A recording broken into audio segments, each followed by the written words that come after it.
नमस्कार, कलाम एकेडमी के YouTube channel पर आप सभी विद्यार्थियों का हार्दिक स्वागत है, अभिनंदन है, खैर मकदम है साथियों। मैं हूं विवेक। जैसा कि आप जानते हैं कि कलाम एकेडमी के YouTube चैनल पर हम एक विशेष प्रोग्राम आप सभी विद्यार्थियों के लिए लेकर आ रहे हैं, जिसका नाम है रीट की तैयारी टीम कलाम के साथ, जहां हम प्रीवियस ईयर पेपर एनालिसिस आप लोगों को प्रोवाइड कर रहे हैं, जिसमें पूर्ण विश्लेषण जो पिछले 4 परीक्षाएं रीट की हुई हैं उनके तमाम प्रश्नों का हम आपको उपलब्ध करवा रहे हैं। उसी सीरीज में आज की ये कक्षा है शिक्षा मनोविज्ञान की। इससे पहले कि हम आज की क्लास से शुरू करें दोस्तों, एक श्लोक कहीं कल मैं पढ़ रहा था और मुझे आज बरबस आप लोगों के लिए याद हो आया है, जो कहता है कि उद्यमेन विसिद्ध्यन्ति कार्याणि न मनोरथै नहि सुप्तस्य सिंहस्य प्राविशन्ति मुखे मृगा। कि कोई भी कार्य है वो उद्यम करने से, मेहनत करने से ही सफल होता है, सिद्ध होता है।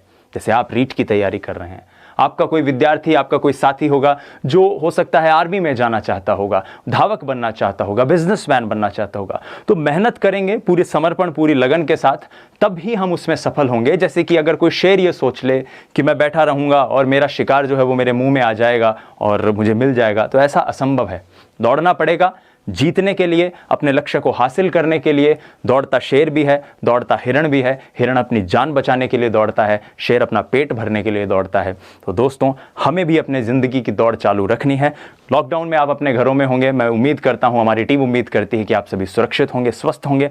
आइए शुरू करते हैं आज की कक्षा को, जिसमें रीट के कुछ और प्रश्न हम आप लोगों के लिए लेकर आए हैं। यह सवाल रीट 2015 का है और सवाल कहता है शैशवावस्था की विशेषता क्या है।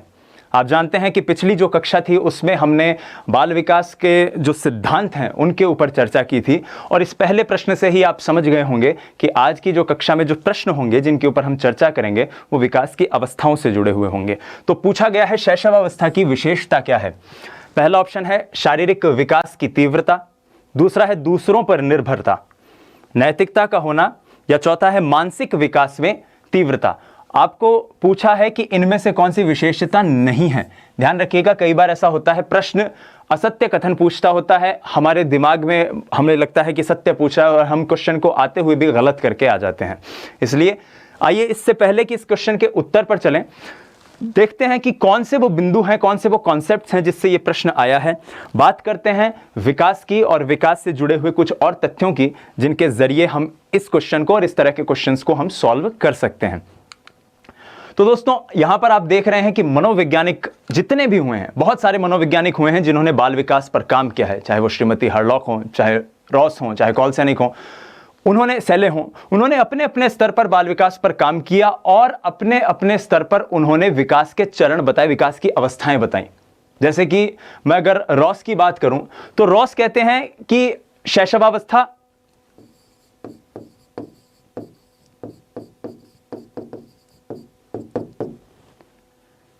फिर आपकी उत्तर बाल्यावस्था, माफ कीजिएगा, फिर आपकी पूर्व बाल्यावस्था, उत्तर बाल्यावस्था और फिर किशोरावस्था। ये 4 चरण आपको रॉस ने बता दिए। अब रॉस इनका वर्गीकरण करते हैं 1 से 3 वर्ष तक, 3 से 6 वर्ष तक, 6 से आपका 12 वर्ष तक, 12 से 18 वर्ष तक। ये रॉस का वर्गीकरण है। अगर इसी तरह से अगर मैं कॉलसैनिक की बात करूं तो कॉलसैनिक ने अपना वर्गीकरण दिया है। कॉलसैनिक जो है वो शैशवावस्था को ही बांट देते हैं। वो कहते हैं 1 माह से लेकर 15 माह तक जो है वो प्रारंभिक शैशवावस्था होगी, 15 माह से 30 माह तक जो है वो उत्तर शैशवावस्था होगी। ठीक इसी प्रकार जब वो बाल्यावस्था पर आते हैं तो बाल्यावस्था के भी वो 3 चरण कर देते हैं कि 2.5 साल से 5 साल तक आपकी पूर्व बाल्यावस्था होगी, 5 साल से 9 साल तक मध्य बाल्यावस्था होगी, 9 साल से आपके 12 साल तक उत्तर बाल्यावस्था होगी, फिर 12 साल से वो आपका किशोरावस्था को प्रारंभ करते हैं। जब हम श्रीमती हार्लॉक के बारे में जानते हैं, जब हम श्रीमती हार्लॉक को पढ़ते हैं, तो वो गर्भावस्था से ही इस बात को प्रारंभ कर देती हैं। विकास के चरण की शुरुआत वो गर्भावस्था से ही बताती हैं। और किशोरावस्था के भी उन्होंने 3 चरण बताए हैं। वो 12 से 20 वर्ष तक किशोरावस्था की बात करती हैं। सबके अपने अपने कथन हैं, हर मनोवैज्ञानिक का अपना अपना दृष्टिकोण है, उनकी अपनी रिसर्च है, उनके अपने अपने अनुसंधान हैं। लेकिन जब हम स्टैंडर्ड किताबों को पढ़ते हैं, जब हम एनसीईआरटी को पढ़ते हैं, जब हम एनआईओएस की स्टैंडर्ड टेक्स्ट बुक को पढ़ते हैं और उनके साथ साथ जब हम पुराने प्रश्न पत्रों के ऊपर भी विश्लेषण करते हैं, तो हम ये पाते हैं कि बाल्यावस्था को हम इस सीक्वेंस में ब्रेक कर सकते हैं, जो हमारे पढ़ने के लिए और परीक्षा के दृष्टिकोण से समझने के लिए उपयोगी साबित हो सकता है। शैशवावस्था, पूर्व बाल्यावस्था, उत्तर बाल्यावस्था और किशोरावस्था। और इसको भी अगर हम ब्रेक करना चाहें, इसको भी अगर हम लिंक करना चाहें, तो हम लिंक कर सकते हैं जीन पियाजे के सिद्धांत से। हालांकि जब हम आगे भविष्य में जीन पियाजे को पढ़ेंगे तब हम विस्तृत रूप से पढ़ेंगे, लेकिन जिस तरह से हम इसे समझ रहे हैं, जीन पियाजे ने जो वर्गीकरण किया है, जीन पियाजे ने जिस तरह से अवस्थाओं को बांटा है, वो काफ़ी सहज है और सरल है। और परीक्षा के दृष्टिकोण से अगर हम जब चीज़ों को पढ़ते हैं और दोनों को अगर लिंक कर लें, हालांकि वो एक अन्य किस्म के विकास की बात कर रहे हैं, हम यहाँ पर एक अन्य किस्म के विकास की बात कर रहे हैं, दोनों अलग अलग आयाम हैं, लेकिन अगर दोनों को लिंक करा जाए तो परीक्षा के दृष्टिकोण से पढ़ने में सहूलियत होगी। आइए अब हम आगे बढ़ने की कोशिश करते हैं। अब हम शैशवावस्था, पूर्व बाल्यावस्था, उत्तर बाल्यावस्था, इनको देखते हैं, समझने की कोशिश करते हैं। तो शैशवावस्था, जैसा कि मैं बता रहा हूं कि हमें परीक्षा के दृष्टिकोण से भी याद रखना है, और बहुत सारे मनोवैज्ञानिकों ने इस बात को माना भी है, स्टैंडर्ड टेक्स्ट बुक में ये बात कही भी आती है कि 0 से लेकर 2 वर्ष तक, यानी जन्म से 2 वर्ष तक शैशवावस्था है। अब जैसे अगर मैं श्रीमती हरलॉक की बात करूं तो वो तो कहती हैं शैशवावस्था में भी एक अवस्था आएगी जिसमें जन्म से लेके 2 सप्ताह तक, और 2 सप्ताह से लेके फिर 2 वर्ष तक, उन्होंने भी इस हिसाब से ब्रेक किया है। उसमें हमें नहीं फंसना है, उस फेर में हमें नहीं जाना है। शैशवावस्था 0 से 2 वर्ष तक। 2 महत्वपूर्ण यहां पर मैं कथन आप लोगों के लिए लेकर आया हूं जिन्हें हम एक बार समझते हैं। वैलेंटाइन कहते हैं कि सीखने का आदर्श काल है शैशवावस्था। याद रखिएगा, शैशवावस्था सीखने का आदर्श काल है। शैशवावस्था सीखने का आदर्श काल है, यह बात किसने कही है? वैलेंटाइन ने। और क्रो एंड क्रो कहते हैं कि शैशवावस्था वो आधार है जिस पर बालक के भावी जीवन का निर्माण किया जा सकता है। वो बेस है जिसके ऊपर बालक के भावी जीवन का निर्माण किया जा सकता है। तो आधार की बात तो कौन कह रहे हैं? Crow and crow. और आपके ये बात कौन कह रहे हैं कि सबसे महत्वपूर्ण काल है? वो कह रहे हैं वैलेंटाइन। माफ कीजिएगा, सबसे आदर्श काल कौन कह रहे हैं? वैलेंटाइन। तो आदर्श काल की बात कर रहे हैं वैलेंटाइन, और आपके आधार की बात करी है क्रो एंड क्रो ने। ये कुछ ऐसे तथ्य हैं, कुछ ऐसी परिभाषाएं हैं जो अक्सर कई बार परीक्षाओं में आ जाती है, हमें एक सरसरी निगाह इनके ऊपर रखनी चाहिए। क्या है शैशवावस्था की विशेषताएं? एक बार देखते हैं। सबसे पहली विशेषता, शैशवावस्था में शारीरिक विकास में आपको तीव्रता देखने को मिलती है। आपने खुद ने भी अपने इर्द गिर्द अपने घरों में किसी बच्चे को अगर देखा हो तो देखा होगा कि बहुत तीव्र गति से उसका विकास होता है। फिर चाहे वो शारीरिक विकास हो, फिर चाहे उसका मानसिक विकास हो, बहुत तीव्र गति से होता है। कल की कक्षा में भी हमने ये बात की थी कि एक बच्चा किसी नई भाषा को जितना जल्दी बचपन में सीखता है, हम राजस्थान में आते हैं, हम राजस्थानी को बहुत जल्दी से सीख जाते हैं। कोई बच्चा अगर तमिलनाडु में पैदा हुआ है तो वो तमिल भाषा को बहुत उसी अवस्था में तमिल भाषा को सीख लेगा। लेकिन आज आप या मैं 5-6 साल भी लगा दें तो उस धारा प्रवाह स्थिति में उस भाषा को नहीं बोल पाएंगे। तो कहने का अभिप्राय यह है, शारीरिक विकास में भी तीव्रता देखने को मिलती है, मानसिक विकास में भी तीव्रता देखने को मिलती है। उसके अलावा शैशवावस्था वो अवस्था है जिसमें बालक दूसरों पर निर्भर होता है, क्योंकि शारीरिक दृष्टि से कमजोर होता है। कौन से उम्र की बात हो रही है? 0 से लेकर 2 वर्ष तक की। इस उम्र में बच्चा शारीरिक दृष्टि से इतना ताकतवर नहीं होगा, तो दूसरों पर निर्भर रहेगा। जैसे आप इस तस्वीर में भी देख सकते हैं कि एक माँ है जो अपने पुत्र को या पुत्री को जो है खाना खिला रही हैं। तो अब भोजन के लिए, दैनिक क्रियाओं के लिए या किसी भी चीज के लिए उस व्यक्ति को दूसरों पर निर्भर होना पड़ता है। यह शैशवावस्था की एक बहुत महत्वपूर्ण विशेषता है, दूसरों पर निर्भर होना। फिर एक और विशेषता है अपरिपक्वता, मैच्योरिटी नहीं है। मैच्योरिटी नहीं है, क्यों नहीं है? क्योंकि अवस्था ही ऐसी है, जन्म हुआ है अभी, तो परिपक्वता आएगी कहां से? परिपक्वता समय के साथ साथ आएगी, अभी तो जन्म लिया है उसने। चौथा बिंदु जो हमने पढ़ा, मूल प्रवृत्त्यात्मक व्यवहार। इसका क्या मतलब है साथियों? एक बहुत साधारण सा उदाहरण देखिएगा। दरअसल साइकोलॉजी में भी मैं अक्सर विद्यार्थियों से भी यही कहता हूं, और आप भी इसे ध्यान से सुनिएगा, कि हम अगर अपने इर्द गिर्द जो छोटे छोटे उदाहरण हमें देखने को मिलते हैं, यदि हम उनसे साइकोलॉजी के सारे कंसेप्ट्स को अगर रिलेट करने की कोशिश करें तो हम बहुत आसानी से चीजों को समझ पाएंगे। क्योंकि साइकोलॉजी गणित की जैसे नहीं है कि एक क्वेश्चन है उसका एक सिद्ध फॉर्मूला है और उस पर प्रश्न बन जाएगा। एक बात कही जाएगी और आपको उसे समझना होगा और फिर प्रश्न में वो बात किस तरह से पूछी जा रही है यह भी देखना होगा। आज हम उन दोनों चीजों के ऊपर विचार करेंगे। जो बात मैं अभी आपसे कह रहा हूं वो किस तरह से हम क्वेश्चन आंसर्स में इंप्लीमेंट करेंगे यह भी हम अभी समझेंगे। तो मूल प्रवृत्त्यात्मक व्यवहार का मतलब है कि बेसिक इंस्टिंक्ट, जो बेसिक व्यवहार है, जो मूल एक व्यक्ति के व्यवहार होते हैं। कैसे? एक बच्चे को भूख लगी, शिशु है, 0 से 2 वर्ष, शैशवावस्था की उस अवस्था में है, स्टेज पे है, भूख लगी, वो रोएगा। उसको प्यास लगी, वो फिर रोएगा। उसकी माताजी उसके पास नहीं है, वो रोकर बताएगा। उसको पेट में मान लीजिए दर्द हो रहा है, पीड़ा हो रही है, वो फिर रोएगा। मान लीजिए सो रहा है, नींद उचट गई, रोएगा। तो कहने का अभिप्राय यह है, अपनी बात को पहुंचाने के लिए आज हम हो सकता है अपनी बात को पहुंचाने के लिए अलग अलग माध्यम का इस्तेमाल कर सकते हैं, लेकिन उस बालक के पास एक मूल माध्यम है रोना, जिसके जरिए वो अपने सारे भावों को अभिव्यक्त कर रहा है। तो ये वो मूल प्रवृत्त्यात्मक व्यवहार है जो शैशवावस्था की एक बेहद महत्वपूर्ण विशेषता होती है। आइए आगे बढ़ते हैं, कुछ और विशेषताएं देखते हैं। एक और विशेषता है जो देखने को मिलती है, वो है नैतिकता का अभाव। नैतिकता का अभाव। बच्चा क्योंकि कुछ चीज समझ नहीं पाता, उसे यह नहीं पता क्या सही है, क्या गलत है, क्या मोरल है, क्या इमोरल है। समझने की कोशिश कीजिए। मान लीजिए आपके पास एक आईफोन है, अच्छा महंगा आईफोन है, आपने उसे अपने किसी दोस्त को दिया। वो बहुत ध्यान से देखेगा उसे कि क्योंकि मेरे दोस्त के पास एक आईफोन है, वो मैंने लिया है, बहुत महंगा आईफोन है। लेकिन वही आईफोन आप अगर किसी एक छोटे बच्चे को दोगे, वो पहले तो उसे मुंह में रखेगा, लगेगा खाने की चीज़ दी है, कोई नहीं समझ आएगा, उसको फेंक देगा। उसको कोई मतलब नहीं है ये लाखों का है, करोड़ों का है, हजारों का है, कोई मतलब नहीं है उसे। तो कथन का अभिप्राय यह है कि उसमें कोई नैतिकता नहीं है, फ्री विल की बात है ये, उसको नहीं पता है क्या सही है क्या गलत है। ठीक इसी प्रकार से संवेगों का विकास धीरे धीरे धीरे धीरे इस अवस्था तक होना शुरू हो जाता है। कैसे? आप एक 1.5-2 दिन के या 4-5 दिन के बच्चे से बात करेंगे, आपको वो रोता हुआ ही मिलेगा।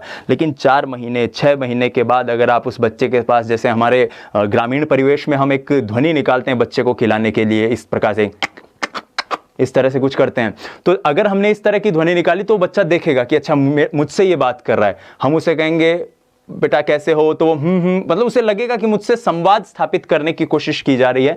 तो ठीक इसी प्रकार से उसमें धीरे धीरे संवेग यानी इमोशंस आएंगे। उसे लग रहा है कि मेरे साथ में जो व्यक्ति बैठा है वो हंस रहा है तो मैं भी हंसूं। उसे लग रहा है कि वो मुझसे पे गुस्सा दिखा रहा है। कई बार हम किसी बच्चे के साथ खेलते खेलते उस पर गुस्सा कर देते हैं, तो गुस्सा करूं। और मनोविज्ञान ये मानता भी है कि 2 साल के आसपास और उस अवस्था के अंत तक, शैशवावस्था के अंत तक जब हम पहुंचते हैं इस हिसाब से, तब व्यक्ति के अंदर संवेगों का निर्माण होना शुरू हो जाता है, या वो अंतिम चरण में होता है, वो अपने पूर्णता तक पहुंच चुका होता है। आत्म प्रेम की भावना, देखिए मैं जिस बात की बात अभी यहां पर कर रहा था उसको हम इस उदाहरण से समझेंगे। आत्म प्रेम की भावना, आत्म प्रेम का मतलब है कि बच्चा ये चाहता है कि बच्चा जो है वो स्वयं से प्यार करता है, अपने आप से प्यार करता है। और इसी आत्म प्रेम का एक पहलू यह भी है कि बच्चा ये नहीं चाहता कि उसकी जो चीजें हैं, चाहे उसकी माताजी हो या कोई और हो, वो किसी और के साथ वो चीजें शेयर करे। यानी वो चाहता है सब मुझे प्यार करें और वो स्वयं भी अपने आप से ही प्यार करता है। अब परीक्षा में कई बार आत्म प्रेम शब्द नहीं आता, जिसकी मैं बात कर रहा था कि चीजें हमें समझनी कैसे हैं। कई बार परीक्षा में आत्म प्रेम शब्द नहीं आता, कई बार परीक्षा में शब्द आ जाता है कि वो कौन सी अवस्था है जिसमें बालक स्वार्थी होता है। एक उदाहरण के तौर पर समझते हैं, तो सोचिए ये कौन सी अवस्था है। इसी अवस्था में ऐसा होगा ना कि वो चाहता है कि कोई सब मुझसे प्यार करें और जो मेरी चीज है वो कोई और ना ले जाए। बचपन में हमने ये उदाहरण देखा होगा, हम अब अक्सर हमारे घर परिवार के छोटे बच्चों के साथ ऐसा कहते हैं कि जैसे कोई बच्चा है, छोटा बच्चा, वो दादी के पास अपनी माँ के पास बैठा है और हम दादी माँ के पास जाके बैठ जाते हैं और कहते हैं माँ मेरी है, और वो बड़ा गुस्से से आता है और बोलता है नहीं माँ तो मेरी है। एक बहुत साधारण सा उदाहरण है, लेकिन शैशवावस्था की इस विशेषता को इससे बेहतर कोई सी उदाहरण से हम नहीं समझ सकते। फिर बात करते हैं गैर सामाजिक।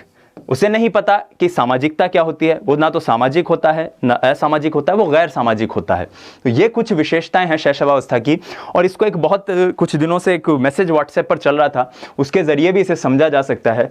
मैं वो मैसेज आप लोगों के लिए लेकर आ गया हूं। वो कहते हैं कि ये एक प्राणी है, उस मैसेज में ये लिखा हुआ था, आप समझिएगा, आपको ये पूरी शैशवावस्था इस एक मैसेज से समझ में आ जाएगी। बहुत ही हास्यास्पद मैसेज है, बहुत ही हास्यप्रद मैसेज है। देखिएगा, ये एक प्राणी है ये जिस घर में रहता है उस घर का किराया देने के पैसे इसके पास नहीं है। ये जो खाना खाता है वो खाना ये खुद नहीं बनाता, ना इसके पास जो खाना खाता है उसके राशन के पैसे हैं। ये जो कपड़े पहनता है इसके पास ना वो कपड़े पहनने के पैसे हैं, ना वो कपड़े इसे पहनने आते हैं। ये अपनी छोटी से छोटी जरूरत के लिए दूसरों पर निर्भर है।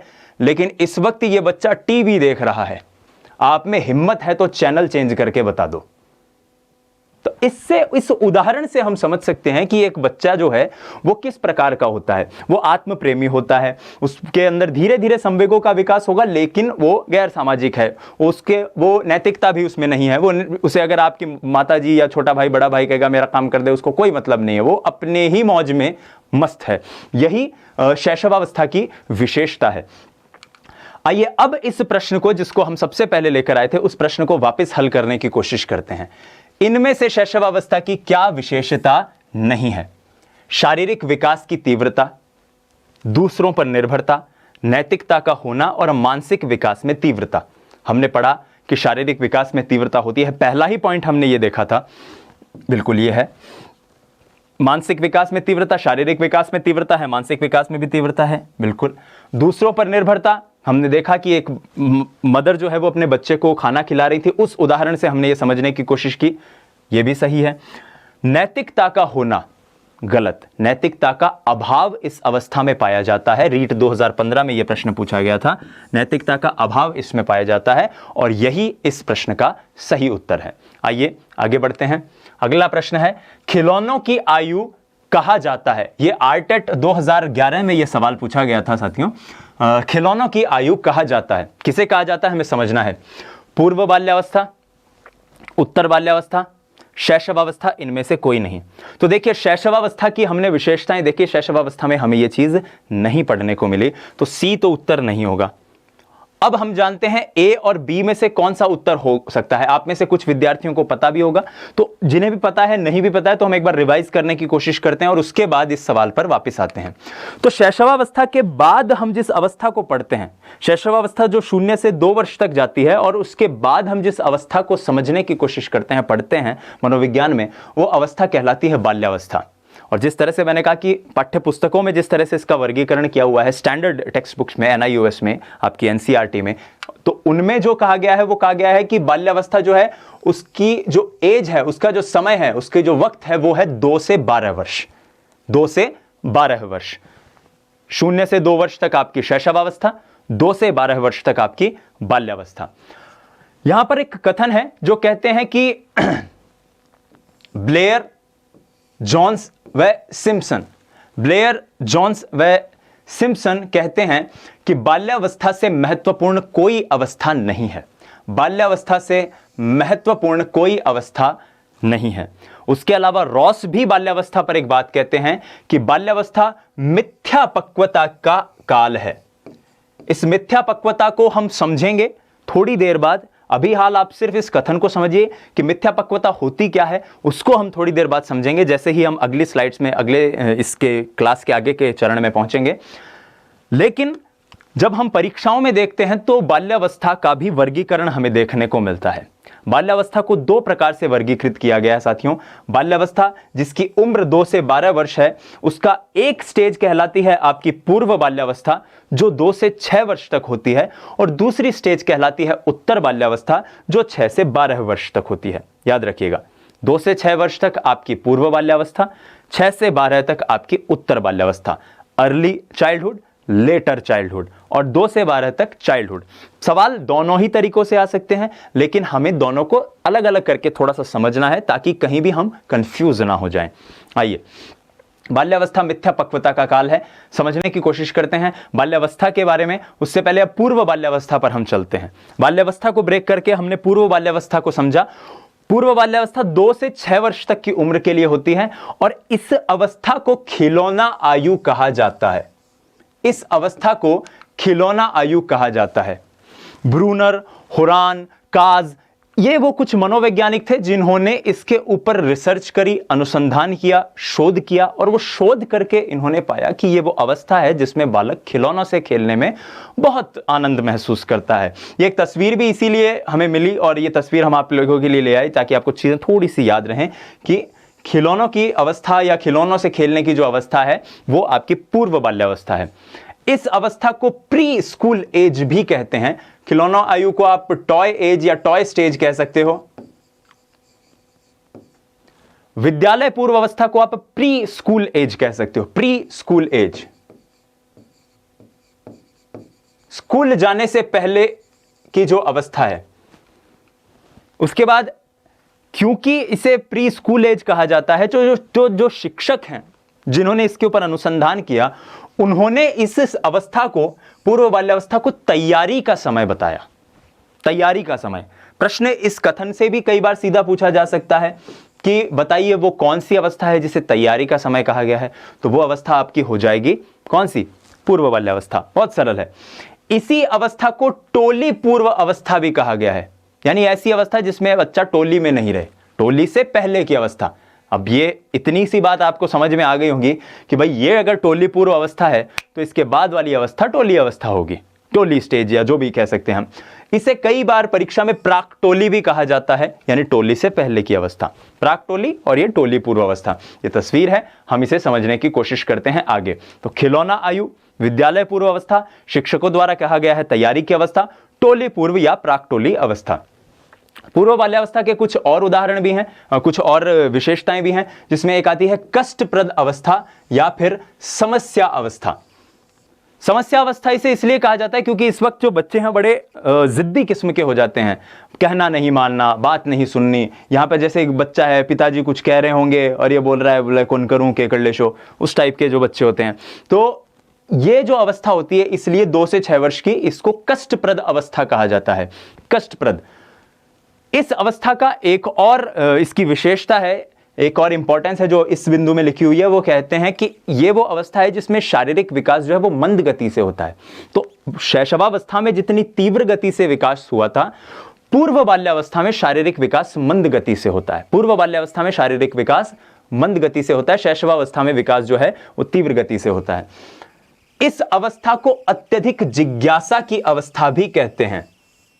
अत्यधिक जिज्ञासा की अवस्था। कोई बात हुई, ये क्या है, ये क्यों काम आता है, कोई घर पे आए, भाई कौन है, ये अंकल हैं, हम बच्चों को कहते हैं बेटा ये है मामा जी, मामा जी क्या होता है। मतलब कहने का अभिप्राय यह है कि बच्चा हर बार किसी न किसी तरह का प्रश्न आपसे पूछता रहता है, तब इसे जिज्ञासा की अवस्था कहा जाता है।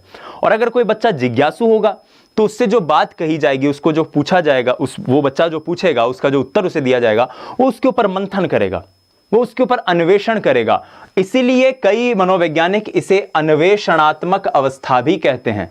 जिज्ञासा अवस्था, अन्वेषणात्मक अवस्था। सवाल जिस अवस्था में ज्यादा पूछे जाते हैं, बच्चा कुछ से कुछ क्यूरोसिटी रखता है। याद रखिएगा, क्यूरोसिटी की अवस्था कई बार इस तरह से भी पूछ लिया जाता है। क्यूरोसिटी जिस अवस्था में बच्चे में सबसे ज्यादा होती है वो आपकी पूर्व बाल्यावस्था एज, ये वाली एज होती है। पूर्व बाल्यावस्था के कुछ और यहां पर उदाहरण हैं, कुछ और विशेषताएं हैं। अनुकरण की प्रवृत्ति सबसे ज्यादा होती है। अनुकरण की प्रवृत्ति सबसे ज्यादा इस अवस्था में होती है। कई बार सीधे सीधे यह प्रश्न पूछा जाता है कि कौन सी वो अवस्था है जिसमें अनुकरण की प्रवृत्ति होती है, तो वो प्रवृत्ति होती है पूर्व बाल्यावस्था में। अनुकरण की प्रवृत्ति पूर्व बाल्यावस्था में होती है। नए नए कौशल सीखने की अवस्था है। नए नए कौशल सीखने की अवस्था है और कल्पना शक्ति में बहुत तीव्र विकास इस अवस्था में होता है। कल्पना शक्ति में तीव्र विकास। तो अनुकरण करने की प्रवृत्ति कैसी? अनुकरण का मतलब इस अवस्था में, जैसे मान लीजिए किसी के पिताजी, कोई बहुत छोटा बच्चा, उसके पिताजी चश्मा लगाते हैं, तो वो बच्चा क्या करेगा, जब पापा घर में नहीं होंगे या घर पे भी होंगे तो कहीं कोई चश्मा लेगा, उसको ऐसे कान पे लगा के, नाक पे लगा के और बैठ के ऐसे घूमेगा, जैसे पिताजी की तरह से एक्टिंग करने की कोशिश कर रहा है। या फिर आपने घरों में देखा होगा, बहुत सरल उदाहरण है, बहुत छोटी छोटी जो बच्चियां होती हैं, गुड़ियां होती हैं, वो जब इस अवस्था में होती हैं, पूर्व बाल्यावस्था में 2 से 6 वर्ष की उम्र, तो रसोई में अपनी मम्मी के पास चली जाती हैं कि मम्मी एक बेलन मुझे भी दे दो और एक वो चकला दे दो, मैं भी रोटी बनाऊंगी। फिर वो पूरे, जितनी देर में पूरे घर का खाना बनता है उतनी देर में वो एक बेलन, एक वो लोया लेके और बेलन को लेके एक रोटी बनाती रहती है कि हाँ बन गई, वाह वाह मैंने रोटी बनाई। तो ये जो अनुकरण करने की प्रवृत्ति है, वो रोज देखती है कि उसकी माताजी रसोई में क्या कार्य कर रही हैं और उसको ही उसने अनुकरण करने की चेष्टा। इस अवस्था को नए नए कौशल सीखने की अवस्था भी कहा जाता है। अब नए कौशल सीखने का मतलब यहां पर यह नहीं है कि कोई बच्चा इस अवस्था में स्विमिंग सीख लेगा या कराटे सीख लेगा। नए कौशल सीखने का मतलब है कि बच्चा भाषा इस अवस्था में सीखता है, बच्चा पूरी तरह से चलना दौड़ना इस अवस्था में सीखता है, बच्चा अलग अलग तरह से अपने आप को समझना इस अवस्था में सीखता है। तो ये अभिप्राय है कि ये सब कौशल ही तो हैं, ये बेसिक मानवीय जो कौशल हैं ये उस व्यक्ति को इस अवस्था में प्राप्त होते हैं, इस अवस्था में वो इन कौशलों को समझता है। इसलिए इस अवस्था को, पूर्व बाल्यावस्था को, नए कौशल को सीखने की अवस्था कहा जाता है। कल्पना शक्ति में तीव्र विकास, इस अवस्था में व्यक्ति की कल्पना शक्ति में तीव्र विकास होता है। मैं एक तस्वीर दिखाऊंगा, उससे आपको यह समझ में आएगा कि कल्पना शक्ति में तीव्र विकास का अभिप्राय क्या है। उससे पहले आप ये देखिए, ये अनुकरण की मैं यहां पे बात कर रहा था। एक पिताजी जब दाढ़ी कर रहे हैं, शेविंग कर रहे हैं, तो बच्चे ने कहा कि पापा मैं भी शेविंग करूंगा आपके साथ। तो ये अनुकरण की एक आपने तस्वीर देख ली। और जिस कल्पना शक्ति में तीव्र विकास की मैं बात कर रहा था, वो तस्वीर आप यहां देख सकते हैं। आपने अपने घरों में जरूर देखा होगा, और घरों में नहीं देखा होगा तो मैं दावा कर सकता हूं आप में से 80% विद्यार्थियों ने अपने जीवन में ये किया होगा। मैंने तो किया है, देखिए ये बात तो मैं झुठलाऊंगा नहीं। जब हम बहुत छोटे थे, इस अवस्था में थे, तो कुछ भी पेंसिल ली, कहीं भी दीवार पे जो जी में आया बना दिया। हमें लगता था कि पता नहीं हम क्या बना रहे हैं, मतलब दुनिया की सर्वश्रेष्ठ कृति हम ही बना रहे हैं, और हम यही ऊट पटांग लीक लकोटे उस दीवार पे करते रहते थे, पूरी दीवार हम खराब कर दिया करते थे। ये हमारी कल्पना ही तो है, ये वो कल्पना शक्ति है जिसकी वजह से हमने ये सारी चीजें की हैं। तो यही आपकी पूर्व बाल्यावस्था की एक विशेषता है, जिसे कल्पना शक्ति में तीव्र विकास कहकर हम समझ सकते हैं। ये सरल जीवंत उदाहरण यदि हम अपने आसपास के जीवन के जब लेंगे, समझेंगे, तो हम उन चीजों को बहुत इजीली रिलेट कर पाएंगे अपनी परीक्षा की तैयारी के दृष्टिकोण से। आइए अब हम आगे बढ़ते हैं, समझते हैं अगले इसी प्रश्न को, जिस प्रश्न पे हम अभी गए हुए थे कि खिलौनों की अवस्था किसे कहा जाता है। मैंने कहा था कि ब्रूनर, होरान और काज, इस तरह के कई 3 बहुत बड़े मनोवैज्ञानिक हैं, उन्होंने ये कहा था कि पूर्व बाल्यावस्था वो अवस्था है, पूर्व बाल्यावस्था जिसे अर्ली चाइल्डहुड भी कहते हैं, पूर्व बाल्यावस्था, अर्ली चाइल्डहुड वो अवस्था है जिस अवस्था को खिलौनों की आयु कहा जाता है। तो बाकी तीनों ऑप्शन देखने की आवश्यकता ही नहीं है, ये मेरा सही उत्तर हो जाएगा। उसके बाद जब हम आगे जाते हैं तो एक प्रश्न आया था कि इस अवस्था को मिथ्या पक्वता का समय भी कहा जाता है। इस अवस्था को मिथ्या पक्वता का भी समय कहा जाता है। शैशवावस्था, बाल्यावस्था, किशोरावस्था या प्रौढ़ावस्था, कौन सा आंसर होगा? हमने अभी अभी देखा था कि रॉस ने यह कथन दिया था, रॉस का यह कथन हमने पढ़ा था कि शैशवावस्था, बाल्यावस्था, किशोरावस्था, प्रौढ़ावस्था। बाल्यावस्था इसका उत्तर है, बाल्यावस्था इसका उत्तर है। मिथ्या पक्वता क्या है, इस पर मैंने आपको पहले भी जब हम पढ़ रहे थे तो मैंने कहा था कि थोड़ी देर में हम इसको बहुत विस्तार से समझेंगे। और याद रखिएगा, विस्तार से जब समझेंगे तो मैं ये क्वेश्चन एक बार वापस आप लोगों से पूछूंगा, आप सभी विद्यार्थियों से ये क्वेश्चन वापस नए ऑप्शंस के साथ पूछूंगा। हमें देखेंगे कि हम किस तरह से इसका उत्तर उस वक्त दे पाते हैं। अगला प्रश्न है, निम्न में से कौन सी पूर्व बाल्यावस्था की विशेषता नहीं है? अभी अभी हमने विशेषताएं देखी है। तो पहला है दल समूह में रहने की अवस्था, दूसरा अनुकरण की अवस्था, तीसरा प्रश्न करने की अवस्था, चौथा है खेलने की अवस्था। तो खेलने की अवस्था तो बिल्कुल बच्चा खेलता रहता है। प्रश्न करने की अवस्था, देखिए मैंने जब आपको यह चीज पढ़ाई थी, समझाई थी, तो मैंने एक शब्द लिखा था जिज्ञासा। हो सकता है परीक्षा में जो परीक्षक है आपका, बोर्ड जो है, वो जिज्ञासा शब्द ना दे, वो दे दे प्रश्न करने की अवस्था। हो सकता है परीक्षक दे दे जानने की अवस्था, सबसे ज्यादा जानने की जो एक ललक होती है वो कौन सी अवस्था में होती है। परीक्षक जो है वो प्रश्न कर ले, उत्सुकता एक बालक में सबसे ज्यादा कौन सी अवस्था में पाई जाती है। तो यहां पर इस बात को समझिएगा कि जो तय पॉइंट्स है, फैक्ट्स है, उनको रटने की बजाय हमें उन्हें आम जीवन से, अपने जीवन से जोड़ के समझना है कि ये दरअसल कहना क्या चाहते हैं। तो प्रश्न करने की अवस्था, जिज्ञासा इसी अवस्था में होती थी। अनुकरण करने की अवस्था, जो बेलन वाली बात हमने की थी उसके जरिए से समझा था। दल समूह में रहने की अवस्था, ये मेरा उत्तर नहीं है।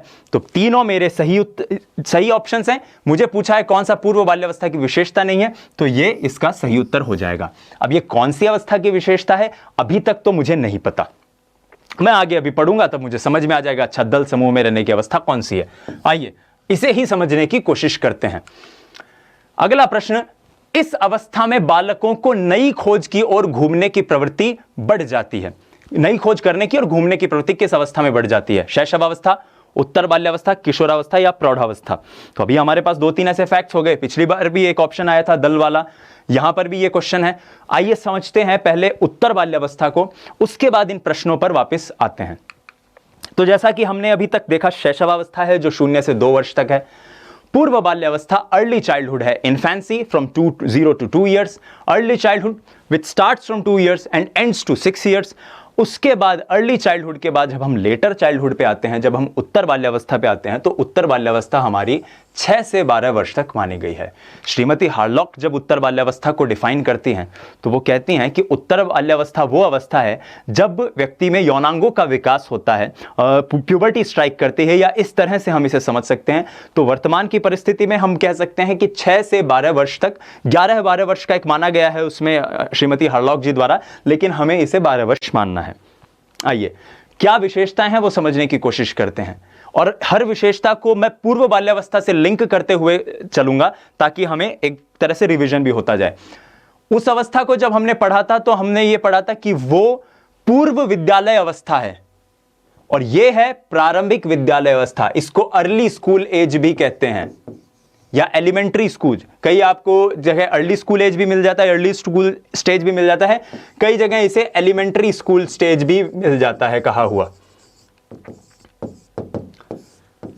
इस अवस्था को क्रिटिकल अवस्था भी कहा जाता है, नाजुक अवस्था भी कहा जाता है। क्यों कहा जाता है, थोड़ी देर में हम इसे समझेंगे। शारीरिक विकास अपेक्षाकृत समान गति से होता है, बहुत मंथर गति से, सीधी गति से, बहुत सरल गति से, और जिसको हम कहते हैं स्टैग्नेंट गति से, समान गति से होता है, शिथिल हो जाता है वो विकास। सबसे पहले शैशवावस्था पढ़ी थी जहां बहुत तेज होता है, बाल्यावस्था पूर्व बाल्यावस्था में हमने पढ़ा था कि बहुत धीरे होता है, यहां पर समान गति से होता है। उसके बाद इस अवस्था को, उत्तर बाल्यावस्था को हम गिरोह अवस्था भी कहते हैं। गिरोह अवस्था जिसको हम टोली अवस्था कहते हैं, और अंग्रेजी में जो फॉरेन के जो मनोवैज्ञानिक हैं उन्होंने इसके लिए एक शब्द दिया था गैंग एज। कई बार सीधा सीधा ये प्रश्न आता है गैंग एज कौन सी होती है, तो गैंग एज हमारा जो लेटर चाइल्डहुड है, जो हमारा उत्तर बाल्यावस्था है, उसको गैंग एज कहा जाता है। अब इस गैंग एज का मतलब क्या होता है? गैंग का मतलब गैंग जो हम अक्सर फिल्मों में या अपने आम जीवन में अखबारों में पढ़ते हैं। गैंग का मतलब यहां पर वो भी नहीं है कि तमंचा लेकर छोटे छोटे 6-6 साल के 12-12 साल के बच्चे घूमते होंगे। गैंग का मतलब है एक समूह है, एक टोली है, एक दोस्तों के, यारों की एक ग्रुप है, और उसी में आपको लगता है कि यही जीवन है, इससे बाहर कुछ नहीं है।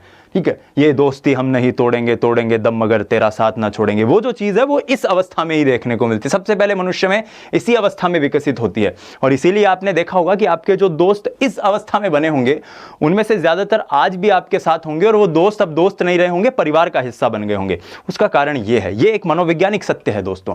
मैं अब पिछली स्लाइड में जाता हूं, इस पॉइंट को जिसको मैंने अभी रोक दिया था उसको समझने की कोशिश करते हैं कि ये नाजुक अवस्था क्यों है। गैंग एज है, आप दोस्तों के साथ रह रहे हैं, ज़्यादा समय आप दोस्तों के साथ बिताना पसंद करते हैं। ऐसे में संभव है कि आप किसी व्यसन का शिकार हो जाएं, आप गलत रास्ते चल जाएं, आपको कुछ बुरी आदत पड़ जाए।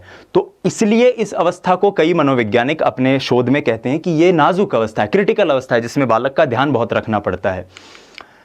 लड़ाई करते रहने की प्रवृत्ति, क्योंकि आप दोस्तों के साथ रहते हो, आप थोड़े से हल्का सा आपके उम्र में विकास होता है, आपको लगता है कि हाँ अब मैं थोड़ा सा ताकतवर हो रहा हूँ, अब मुझे में थोड़ी सी समझ आ रही है, जबकि नहीं आती है। 6 से 12 साल के बच्चे में कहाँ कुछ नहीं समझ आएगी। तो ये जो अवस्था है, इसलिए इस अवस्था में लड़ाई करने की प्रवृत्ति डेवलप होती है। समूह टोली में स्वीकार्यता का भाव, बहुत इंपॉर्टेंट पॉइंट है ये, समझिएगा। दरअसल जो टोली आयु है, टोली एज है, गिरोह अवस्था है, आपकी गैंग एज है, उसमें आपको अपने दोस्तों के साथ, मित्रों के साथ, साथियों के साथ समय बिताना सबसे ज्यादा पसंद होता है। आप उनके साथ जीना, उनके साथ बैठना पसंद करते हैं। ऐसे में एक टोली की जो खासियत होती है, एक टोली की जो विशेषता होती है, आप चाहते हैं कि मैं भी वैसा ही रहूं। एक सरल से उदाहरण से समझते हैं। मान लीजिए कोई एक टोली है जिसमें 6 से 12 वर्ष के बच्चों की ये टोली है। एक जो बच्चा है उसको डोरेमोन देखना पसंद है, और बाकी सारे बच्चों को भी मान लो धीरे धीरे डोरेमोन की आदत पड़ गई देखने की। अब एक और बच्चा अगर उस अवस्था में ही है और उस टोली में आएगा तो उसे लगेगा कि मेरे साथियों में अगर मुझे रहना है, बात करनी है, और इनके बीच में अगर मुझे मेरी प्रसिद्धि चाहिए, प्रतिष्ठा बनाए रखनी है, तो मुझे भी डोरेमोन देखना चाहिए, और वो बच्चा फिर डोरेमोन देखने लग जाएगा।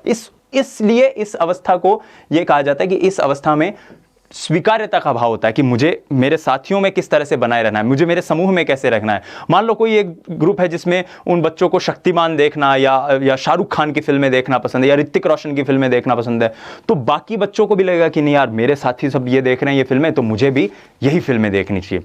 कुछ इस तरह से हम इस उदाहरण को से समझ सकते हैं ताकि परीक्षा में कुछ चीज़ आए तो हम इसे रिलेट कर पाएं। ये आप देख सकते हैं एक छोटी सी तस्वीर जिससे आपको थोड़ा सा मनोवैज्ञानिक रूप से चीजें याद हो जाए, किस तरह से टोली एज जो होती है वो कैसे है। ये 2 उंगलियां ऐसे करके विक्ट्री का साइन बना के बच्चे खड़े हैं और अपने आप को हीरो समझ रहे हैं। तो ये दरअसल इस एज की खासियत होती है। ये उसके बाद इस अवस्था में आत्मनिर्भरता का भाव आना शुरू होता है। आत्मनिर्भरता का भाव, बच्चा धीरे धीरे अपने जीवन के जो नैतिक कार्य हैं, धीरे धीरे खुद के कार्य हैं वो करने लग जाता है। वो कपड़े पहनना खुद शुरू कर देता है। वो उसको मम्मी कह देती हैं कि बेटा जा बाजार से सामान ले आ, तो वो बाजार से सामान लाने लग जाता है। इस तरह के बहुत छोटे छोटे काम है जो उसे करता है, और जब वो पूरा करता है उन कार्यों को तो उसे लगता है कि मुझसे मेरे घर वाले ऐसा काम करवा रहे हैं, मैं निर्भर हो रहा हूँ, मैं बड़ा हो रहा हूँ, मैं समझदार हो रहा हूँ। और इस तरह का भाव उसमें फिर आना शुरू हो जाता है कि अच्छा, मैं कुछ मुझसे मेरे घर वाले इतना काम करवाते हैं, या फिर मैं इतनी तवज्जो रखता हूं, इतनी इंपॉर्टेंस रखता हूं अपने घर में। और इसी के साथ साथ उसमें एक आत्मनिर्भरता भी आनी शुरू हो जाती है, क्योंकि खुद के जीवन के कार्य वो करने लग जाता है। वो अपने पाठ्य पुस्तकों की जो किताब है उनको बैग में जमाना, अपने कपड़े खुद पहनना, कपड़ों को टांग के रख देना, ये सारी जो चीजें हैं ये वो करना शुरू कर देता है। संग्रह करने की प्रवृत्ति, यह प्रवृत्ति भी इसी अवस्था में पाई जाती है। और इस फोटो के जरिए आप समझ सकते हैं यह प्रवृत्ति आप जब इस अवस्था में रहे होंगे तो आप में भी होगी। कंचे इकट्ठे कर लेना, या जैसे बालिकाएं थी वो गट्टे खेलती थी तो वो पत्थर के जो गट्टे हैं वो इकट्ठे कर लेना। कई और बहुत ही हुनरबाज बच्चे थे तो जब चर भर नाम का एक खेल आता तो उसमें वो इमली की वो जो थे बीज वो इकट्ठे कर लेना। तो ऐसी ऐसी चीजों को इकट्ठे करने की जो संग्रह करने की जो प्रवृत्ति है वो उत्तर बाल्यावस्था में पाई जाती है, जो 6 से 12 वर्ष तक होती है, इसलिए इसे उत्तर बाल्यावस्था कहा जाता है। इस अवस्था में आप अपने घर से निकलकर, अपने परिवारजनों से निकलकर दोस्तों के बीच में रहना शुरू करते हैं। आपकी एक टोली होती है, आपकी एक गैंग होती है, आपके एक दोस्त होते हैं। ऐसे में उन दोस्तों के जीवन का प्रभाव आप पर पड़ता है, आपके जीवन का प्रभाव उन पर पड़ता है। एक अंग्रेजी की कहावत है, मनोवैज्ञानिक कहावत है, याद रखिएगा, बहुत इंपॉर्टेंट है कि you are average of 5 people you live with. आप जिन लोगों के साथ जीते हैं, रहते हैं, आप उनका एवरेज हैं, उनका औसत हैं। ऐसे में जो व्यक्ति पहले घर में रहता था, जब वो पूर्व बाल्यावस्था में था, वो अपने परिवार के बीच में रहता तो उसकी सोच वैसी थी। लेकिन अब जब वो बाहर गया, वो एक टोली के संपर्क में आया, तो उसमें कुछ परिवर्तन होते हैं, और ऐसे परिवर्तन उस व्यक्ति को बहिर्मुखी बनाते हैं, उस बच्चे को एक्सट्रोवर्ट बनाते हैं, उस बच्चे को खिलंदड़ स्वभाव का बनाते हैं। और इसीलिए ये जो एज है, जो उत्तर बाल्यावस्था है, लेटर चाइल्डहुड एज है, ये बच्चे को बहिर्मुखी बनाती है, ये बच्चे को एक्सट्रोवर्ट बनाती है। तो कहा जाए एक्सट्रोवर्ट कौन सी एज में बच्चा होता है, तो एक्सट्रोवर्ट साहब, बहिर्मुखी साहब, वो बच्चा सर कौन सी एज में होगा, वो बच्चा होगा उत्तर बाल्यावस्था में। ठीक है दोस्तों, याद रहेगी ये बात। और इसी अवस्था में बच्चा उत्पाती हो जाता है, क्योंकि लड़ने की प्रवृत्ति है, दोस्तों के साथ रहता है, गैंग भी बना ली उसने तो अपनी, तो वो उत्पाती भी हो जाएगा। उत्पाती आप समझ ही सकते हैं, इस पॉइंट को समझाने की कहीं आवश्यकता नहीं है। तो कथन का अभिप्राय है ये सब उत्तर बाल्यावस्था की कुछ विशेषताएं हैं। यहां देखिए, ये एक तस्वीर आपके लिए है। ये बच्चा बहुत ईमानदारी से, बहुत शालीनता से अपने जूतों की लेस बांध रहा है, और शायद इसके पिताजी इसके बगल में बैठे हैं। तो ये बताता है किस तरह से उस बच्चे में आत्मनिर्भरता का भाव आता है। अब मैं यहां पर आपको, इससे पहले कि इस प्रश्न पर आऊं, मैं एक चीज बार बार कह रहा था कि हम मिथ्या पक्वता को पढ़ेंगे, मिथ्या पक्वता को समझने की कोशिश करेंगे। मिथ्या शब्द का मतलब होता है झूठ, गलत, ठीक है। मिथ्या शब्द का मतलब होता है झूठ, और पक्वता जो शब्द है वो बना है परिपक्वता से, यानी मैच्योरिटी से। कौन सी अवस्था ऐसी है जिसमें व्यक्ति को झूठ ही इस तरह से मिले, तो मिथ्या पक्वता का मतलब यहां पर आप इसे समझ सकते हैं। आइए आगे बढ़ते हैं। इस अवस्था में बालकों को नई खोज करने, वही क्वेश्चन अब मैं फिर ले आया हूं जिस क्वेश्चन पे मैं बात कर रहा था। इस अवस्था में बालकों को नई खोज करने की और घूमने की प्रवृत्ति उनमें बहुत अधिक बढ़ जाती है। दोस्तों के साथ है, घूमेगा। भाई टोली है, टोली कहीं घर में बैठ के तो रहेगी नहीं, टोली तो घूमेगी। और मनोवैज्ञानिकों ने कहा भी है कि ये बेपरवाह होकर बिना किसी कारण के इधर से उधर घूमते रहना इस अवस्था की खासियत है। हम जब बहुत छोटे थे घरों में, जब आजकल तो ये मोबाइल वगैरह से खेलने का दौर आ गया, अपन जब छोटे थे तो टायर चलाते थे, और टायर चलाते चलाते कहाँ के कहाँ पहुंच जाते थे। तो ये कौन सी अवस्था थी? ये अवस्था थी आपकी उत्तर बाल्यावस्था। मेरे ख्याल से अब आपको इस चीज को ये चीज समझ में आ गई होगी। निम्न में से कौन सा विकासात्मक कार्य उत्तर बाल्यावस्था के उपयुक्त नहीं है? एक और प्रश्न है, कौन सा विकासात्मक कार्य उत्तर बाल्यावस्था के उपयुक्त नहीं? यानी आपको पूछा गया है कि इनमें से कौन सी उत्तर बाल्यावस्था की विशेषताएं नहीं है। सिंपल सी बात है, अपने हम उम्र बालकों के साथ रहना। बिल्कुल, इस उम्र में तो गैंग एज होती है, ये तो गैंग एज कहलाती है, तो इसमें तो अपने हम उम्र बालकों के साथ वो रहता है। वैयक्तिक आत्मनिर्भरता प्राप्त करना। बिल्कुल, बच्चा अपने कपड़े खुद पहनना शुरू कर देता है, जूतों की लेस बांधना शुरू कर देता है, बैग के अंदर अपना सामान रख देता है, टिफिन जो है वो पूरा खाली करके खाना खा के घर पे लाके रख देता है। ये वैयक्तिक आत्मनिर्भरता भी इस उम्र में पाई जाती है। पुरुषोचित या स्त्रियोचित सामाजिक भूमिकाओं को प्राप्त करना बिल्कुल नहीं। उत्तर बाल्यावस्था की विशेषताओं में कहीं भी हमने ये चीज नहीं पढ़ी कि कोई व्यक्ति जो है उसमें पुरुषोचित जो सामाजिक जो भूमिकाएं हैं वो आ जाती हैं, या स्त्री में स्त्रियोचित सामाजिक भूमिकाएं जो आती है। सामाजिक भूमिकाएं का मतलब है, इसको बहुत सरल तरीके से समझे तो कि कोई पुरुष है, बालक है, तो वो बालक की तरह व्यवहार करना शुरू कर दे। सामाजिक जीवन जैसा उसका होगा कि खिलंदड़ रहना या ये रहना। और स्त्री जो है उसमें स्त्री जैसे गुण आ जाएं, संकुचित रहना, बहुत कम बोलना, और ये सब जो चीजें हैं, लज्जा हया, ये जो स्त्रियों के गुण कहे गए हैं, ऐसी जो भूमिकाएं हैं, तो क्या ये इस अवस्था में कहीं हमने समझा इसकी विशेषताओं में? बिल्कुल नहीं। तो ये इसका उत्तर होगा, क्योंकि नहीं पूछा गया है। और सामान्य खेलों के लिए आवश्यक शारीरिक कुशलताएं सीखना। गैंग में है, टोली में है, हम खुद जानते हैं, हम जब बहुत छोटे छोटे थे तो क्या से क्या अलग से अलग खेल बना बना के खेला करते थे। तो जाहिर सी बात है ये तीनों तो इसकी विशेषताएं हैं। ऑप्शन बी जो है वो आपकी उत्तर बाल्यावस्था, लेटर चाइल्डहुड की विशेषता नहीं है, इसलिए ये मेरा सही उत्तर हो जाएगा। पुरुषोचित स्त्रियोचित सामाजिक भूमिकाओं को प्राप्त करना, this is going to be the right answer for this particular question on later childhood. Okay, so let's move to the next question. अगला प्रश्न है, दल या गैंग का सदस्य होने से सामाजीकरण उत्तर बाल्यावस्था में बेहतर होता है। निम्न में से कौन सा कथन इस विचार के विपरीत है? प्रश्न पढ़ के हमें लग रहा है कि बहुत मुश्किल क्वेश्चन पूछा गया। सरल सवाल है। सवाल कह रहा है कि उत्तर बाल्यावस्था में जो गैंग एज होती है, उत्तर बाल्यावस्था में जो जिसको हम टोली आयु कहते हैं, वो आदमी के जीवन में किस तरह से उसको फायदा पहुंचाती है, बस ये पूछा गया है, कैसे उसको फायदा पहुंचाती है। तो पहला ऑप्शन है कि बिल्कुल टोली में रहेगा, दोस्तों के साथ रहेगा, तो निर्भर हो वयस्कों पर निर्भर ना होकर खुद पर निर्भर होना सीखेगा। हमने कई बार देखा होगा ना, कोई बच्चा है जो मान लो घर में बहुत प्यार से लाड से हमने उसे पाला, उसके चोट लग जाती थी तो हम उसको मरहम कर देते थे। अब वो दोस्तों में रहने लग गया, हल्की सी चोट लगी, रोने लगा, तो साथ बोलते है रो रहा है, शर्म नहीं आती तुझे।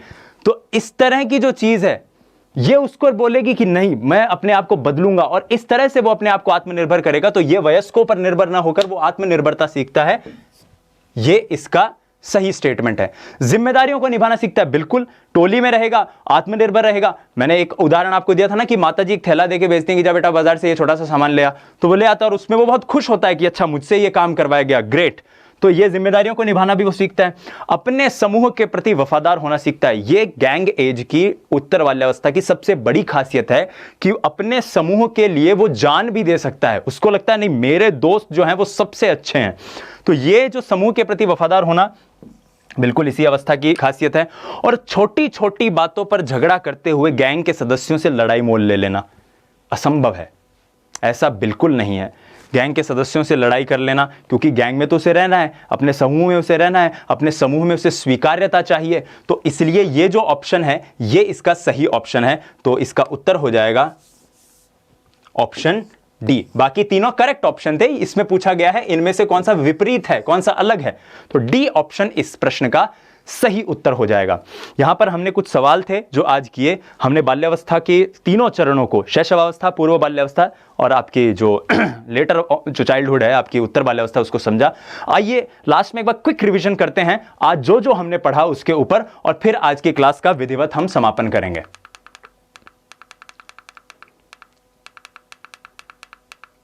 आइए दोस्तों, बात हमने एक प्रश्न के साथ की थी। प्रश्न था कि शैशवावस्था की विशेषता क्या नहीं है। शारीरिक विकास की तीव्रता बिल्कुल देखने को मिलती है, दूसरों पर निर्भरता बिल्कुल उसमें होती है, माता ही खाना खिलाती है, माता ही कपड़े पहनती है, दैनिक क्रियाओं की निवृत्ति के लिए भी उसे किसी की आवश्यकता पड़ती है, नैतिकता का होना, नैतिकता कहीं भी नजर नहीं आती शैशवावस्था में, इसलिए ये इसका सही उत्तर है। और मानसिक विकास में तीव्रता होती है। फिर हमने पढ़ा था कि मनोवैज्ञानिकों ने अलग अलग तर्क दिए हैं इसको बाल्यावस्था को समझने के लिए। हमें जो समझना है वो है शैशवावस्था जो 0 से 2 वर्ष तक रहेगी, पूर्व बाल्यावस्था जो 2 से 6 वर्ष तक रहेगी, उत्तर बाल्यावस्था जो आपकी कहां से रहेगी 6 से लेकर 12 वर्ष तक, और किशोरावस्था जो आपकी रहेगी 12 वर्ष से आगे।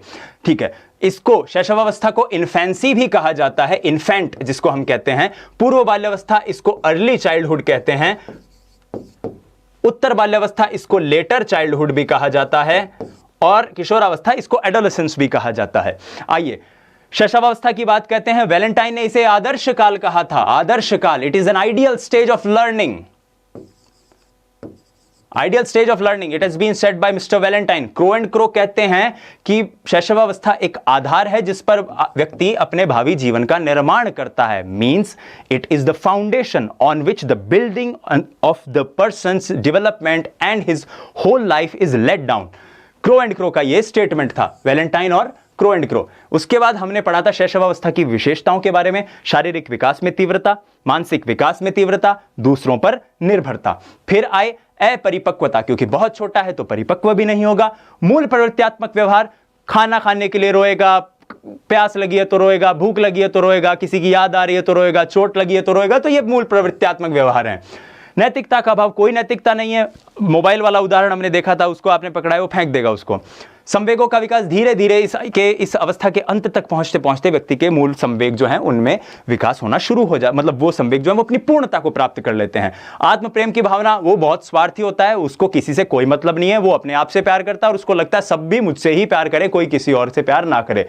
गैर सामाजिक, ना तो सामाजिक होता है ना असामाजिक होता है, गैर सामाजिक, उसको कोई मतलब नहीं है, और इसके लिए हमने ये चैनल वाला उदाहरण समझा था। इसके बाद आगे बढ़ते हैं। शैशवावस्था की विशेषता नहीं है, वही क्वेश्चन था। खिलौनों की आयु किसे कहा जाता है? एक बार फिर से मेरे साथ दोहरा दीजिए। खिलौनों की आयु कहा जाता है सर जी पूर्व बाल्यावस्था को। किसने कही थी ये बात? ये बात कही थी ब्रूनर, होरान और काज ने। उसके बाद हम पढ़ते हैं बाल्यावस्था। बाल्यावस्था चाइल्डहुड। ब्लेयर, जॉन्स और सिम्पसन कहते हैं बाल्यावस्था से महत्वपूर्ण जीवन की कोई अवस्था ही नहीं है, और रॉस कहते हैं बाल्यावस्था मिथ्या पक्वता का कार्य है, मिथ्या पक्वता का काल है। बाल्यावस्था को ब्रेक किया गया पूर्व बाल्यावस्था और उत्तर बाल्यावस्था में पढ़ने के दृष्टिकोण से, समझने के दृष्टिकोण से। तो 2 से 6 वर्ष तक आपकी पूर्व बाल्यावस्था, 6 से 12 वर्ष तक आपकी उत्तर बाल्यावस्था। उसके बाद पूर्व बाल्यावस्था की हमने जब विशेषताएं पढ़ी तो हमने देखा पूर्व बाल्यावस्था को कहा जाता है खिलौना आयु। इसे विद्यालय पूर्व अवस्था भी कहते हैं, क्योंकि इस उम्र में बच्चा विद्यालय जाता नहीं है। शिक्षकों द्वारा कहा गया कि बच्चे को घर पे रखो, तैयारी की आयु इसे कहा गया। और इसीलिए आपने देखा होगा कई क्रैच, कई किंडरगार्टन, कई नर्सरी स्कूल, कई प्ले स्कूल जो खुल गई हैं जहां पर इस अवस्था के बच्चों को एडमिट करवाया जाता है, एडमिशन उन्हें दिलवाया जाता है, वो इसीलिए कहा गया क्योंकि मनोवैज्ञानिक इसे तैयारी की आयु कहते हैं। उसके बाद टोली पूर्व, क्योंकि इसके बाद वाली अवस्था को हमने देखा था वो टोली अवस्था है, गैंग एज है, दोस्तों के साथ रहेगा, तो ये टोली अवस्था या प्राक टोली अवस्था भी ये कहलाती है। इसकी और उसमें हमने देखा था विशेषताओं में इसकी एक और फीचर जो है वो ये है कि ये कष्टप्रद अवस्था है। कष्टप्रद अवस्था है क्योंकि बच्चा बहुत गुस्सैल हो जाता है, किसी की बात नहीं सुनता, जिद्दी हो जाता है, इसीलिए इसको कई बार माता पिता समस्या अवस्था भी कहते हैं। कई ऐसे परिवर्तन उसमें होते हैं जो उसको खुद को समझ में नहीं आते, इसलिए इसे कष्टप्रद अवस्था कहा जाता है। शारीरिक विकास मंद गति से होता है। शैशवावस्था में तेज गति से था, यहां पर मंद गति से होगा। याद रखिएगा कुछ इस तरह से इसे समझने की कोशिश करने के लिए, लिंक करने के लिए कि किसमें मंद गति से होता है। तो शैशवावस्था एस से शुरू होती है और एस से होती है स्पीड, और एस से ही है शारीरिक विकास। तो एस से शारीरिक विकास, एस से स्पीड, एस से शैशवावस्था। एक छोटा सा एक निमोनिक है जिसको बना के आप चाहें तो याद कर सकते हैं।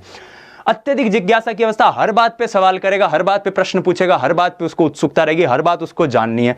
तो ये कौन सी अवस्था है? ये पूर्व बाल्यावस्था है। और इस बात को केवल जान के खुश नहीं रहेगा, उससे जुड़ा हुआ कोई और सवाल निकाल के लाएगा कि अच्छा ये ऐसा होता है तो फिर ऐसा क्यों होता है। तो इसलिए इस अवस्था को अन्वेषणात्मक अवस्था भी मनोवैज्ञानिक कहते हैं। फिर इसकी एक और प्रवृत्ति है अनुकरण करने की प्रवृत्ति, जो आप कहेंगे आपके पीछे पीछे दोहराने की कोशिश करेगा वो बच्चा, तो इसलिए इसको अनुकरण करने की प्रवृत्ति कहते हैं। नए नए कौशल सीखने की अवस्था भी यही होती है, क्योंकि बच्चा बहुत सारी चीजें अपने जीवन में सीख रहा होता है इस वक्त, और कल्पना की शक्ति में भी तीव्र विकास होता है। दीवारों के आप देख सकते हैं अपने घरों की ओर को, दीवारें सारी कैनवस बनी हुई है, बहुत खूबसूरत पेंटिंग है, बच्चे बना के छोड़ देते हैं दीवारों पर। ये दो उदाहरण थे उस तस्वीरों से जिन्हें हमने समझा था। फिर आ गए थे हम खिलौनों की आयु पे। पूर्व बाल्यावस्था को खिलौनों की आयु कहा जाता है, इस अवस्था को मिथ्या पक्वता की आयु कहा जाता है। यह हमने समझा था। बाल्यावस्था को मिथ्या पक्वता की आयु कहा जाता है। रॉस ने यह बात कही थी। मैंने कहा था कि इस सवाल पे मैं एक बार फिर से आऊंगा, एक बार फिर से मैं आप लोगों के बीच में यह सवाल लेके आया हूं। अगर इस सवाल के 4 ऑप्शंस में, मैं एक बार वापिस ये सवाल आप लोगों से पूछने जा रहा हूं दोस्तों, अगर इस सवाल के 4 ऑप्शन में बाल्यावस्था, शैशवावस्था ना देकर पूर्व बाल्यावस्था और उत्तर बाल्यावस्था दिया हुआ होता, तो क्या आप बता सकते हैं कि इसका सही उत्तर क्या होता? पूर्व बाल्यावस्था होता या उत्तर बाल्यावस्था? इसका उत्तर होता उत्तर बाल्यावस्था। क्यों होता, समझने की कोशिश कीजिए। एक शब्द यहां पर दिया हुआ है मिथ्या पक्वता। मैंने बताया मिथ्या का मतलब होता है झूठ, पक्वता शब्द आया है परिपक्वता से, यानी एक बच्चे के अंदर झूठी किस्म की मैच्योरिटी आ जाएगी। हमने पढ़ा कि जब वो बच्चा उत्तर बाल्यावस्था में जाएगा, जब वो बच्चा आत्मनिर्भर होना शुरू होगा, तो उस जिम्मेदारियों को निभाएगा, तो उसमें धीरे धीरे ये भाव आएंगे कि अच्छा मैं तो कुछ जानने लग गया हूं, मैं बड़ा हो गया हूं, मुझे मेरे घर वाले मुझसे ये काम करवा रहे हैं। तो ये उसको लगता है कि ये मेरे अंदर मैच्योरिटी आ रही है। लेकिन क्या उसमें वाकई मैच्योरिटी आ रही है एक 8 साल के, 6 साल के, 7 साल के बच्चे के अंदर? नहीं ना। इसलिए इस अवस्था को मिथ्या पक्वता कहा गया है। रॉस का यह कथन है। रॉस ने किस तरह से बांटा था हम जानते हैं अवस्थाओं को, तो इसलिए इसका उत्तर उत्तर बाल्यावस्था होगा। आइए आगे बढ़ते हैं अगले सवाल पे, थोड़ा सा और क्विक रिवीजन करने की कोशिश करते हैं। निम्न में से कौन पूर्व बाल्यावस्था की विशेषता नहीं है? दल समूह में रहने की अवस्था, बिल्कुल दल समूह में, गैंग एज में तो बच्चा उत्तर बाल्यावस्था में रहेगा। अनुकरण करने की अवस्था, बिल्कुल अनुकरण करेगा। हमने बेलन वाले उदाहरण से, रोटी वाले उदाहरण से देखा था, दाढ़ी वाली एक फोटो देखी थी हमने शेविंग करते हुए की। प्रश्न करने की अवस्था बिल्कुल पूर्व बाल्यावस्था में होती है। कब, क्यों, कहां, कैसे, क्या और कितना, ये सारे सवाल उस बच्चे को पूछने होते हैं। खेलने की अवस्था, बच्चा बिल्कुल खेलता है इस उम्र में, तो ये सारी पूर्व बाल्यावस्था की विशेषताएं हैं। इस अवस्था में बालकों को नई खोज करना और घूमने की प्रवृत्ति उसमें बढ़ जाती है। घूमेगा कब? दोस्तों के साथ। दोस्त कौन सी अवस्था में बनते हैं उसके? दोस्त बनते हैं उत्तर बाल्यावस्था में, यानी लेटर चाइल्डहुड में, गैंग एज के अंदर। तो उत्तर हो जाएगा इसका उत्तर बाल्यावस्था। उसके बाद है उत्तर बाल्यावस्था, हमने समझने की कोशिश की थी, 6 से 12 वर्ष तक, लेटर चाइल्डहुड इसे कहते हैं। प्रारंभिक विद्यालय अवस्था, इसे एलिमेंट्री स्कूल स्टेज भी कहा जाता है। नाजुक अवस्था, क्योंकि गैंग में है, दोस्तों के साथ है, संभव है कुछ अप्रिय घटना हो जाए, तो इसलिए इसे नाजुक अवस्था भी कहा जाता है। शारीरिक विकास अपेक्षाकृत समान गति से होता है। उस वक्त शैशवावस्था में तेज था, बाल्यावस्था में, पूर्व बाल्यावस्था में मंद था। यहां पर उसकी स्पीड स्टेशनरी हो जाती है, समान हो जाती है। टोली आयु, गिरोह अवस्था इसको कहते हैं। लड़ाई करने की प्रवृत्ति, लड़ाई का मतलब गैंग के लिए वो किसी से भी लड़ जाएगा, वो अपने परिवार वालों से भी लड़ जाता है, किसी की भी बात नहीं मानता, मेरे दोस्तों को आपने ऐसा कैसे कह दिया। यह अवस्था कौन सी है? उत्तर बाल्यावस्था। समूह टोली में स्वीकार्यता का भाव, वो चाहता है कि उसकी टोली में सब उसे स्वीकार करें, और इसलिए उत्तर बाल्यावस्था में ये एक फीचर, ये एक विशेषता हर बच्चे में देखने को मिलती है।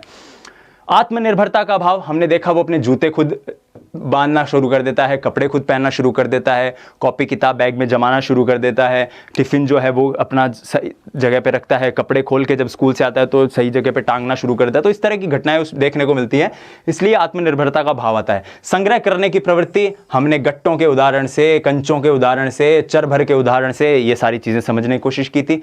बहिर्मुखी स्वभाव, क्योंकि बहुत से लोगों के संपर्क में आएगा तो जाहिर सी बात है पुरानी प्रवृत्तियां जाएंगी, नई प्रवृत्तियां आएंगी। हार्लॉक ने भी यही कहा था, विकास जो है वो क्या था? पुराने लक्षणों का जाना, नए लक्षणों का वापस आना। तो बहिर्मुखी स्वभाव, जाहिर सी बात है क्योंकि नए लोगों के संपर्क में आएगा, बहिर्मुखी हो जाएगा। उत्पाती अवस्था, दोस्तों के साथ रहेगा तो जाहिर सी बात है खिलंदड़ होगा, बदमाशियां करेगा। आत्मनिर्भरता का भाव, ये हमने समझा। कंचों की एक फोटो है, एक फोटो जूते बांधते हुए एक प्यारे से बच्चे की फोटो है। फिर हमने कुछ सवाल किए थे, अवस्था में बालकों को नई खोज करने की प्रवृत्ति उत्तर बाल्यावस्था, कौन सा विकासात्मक कार्य उत्तर बाल्यावस्था में उपयुक्त नहीं है, सामान्य खेल के लिए आवश्यक शारीरिक कुशलताएं बिल्कुल खेलता है, वो बहुत से अच्छे अच्छे खेल खेलना शुरू कर देता है, पुरुषोचित स्त्रीयोचित सामाजिक भूमिका कभी भी नहीं आएंगी, यही इस क्वेश्चन का उत्तर था। व्यक्तिगत आत्मनिर्भरता प्राप्त करना, बच्चा आत्मनिर्भर हो जाता है, अपने हम उम्र बालकों के साथ रहना सीखना, बिल्कुल टोली एज गैंग एज साथियों के साथ, दल गैंग का सदस्य होने से सामाजिकरण उत्तर बाल्यावस्था में बेहतर होता है, निम्न में से कौन सा कथन इस विचार के विपरीत है। यह सवाल मैंने समझाया भी था, कहा गया है कि एक आम बच्चे के विकास में गैंग एज कैसे भूमिका निभाती है।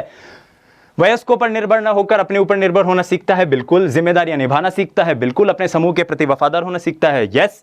छोटी छोटी बातों पर झगड़ा करने लग जाता है अपने गैंग के दोस्तों से, बिल्कुल नहीं। Gang is most important thing in the life as far as later childhood is concerned.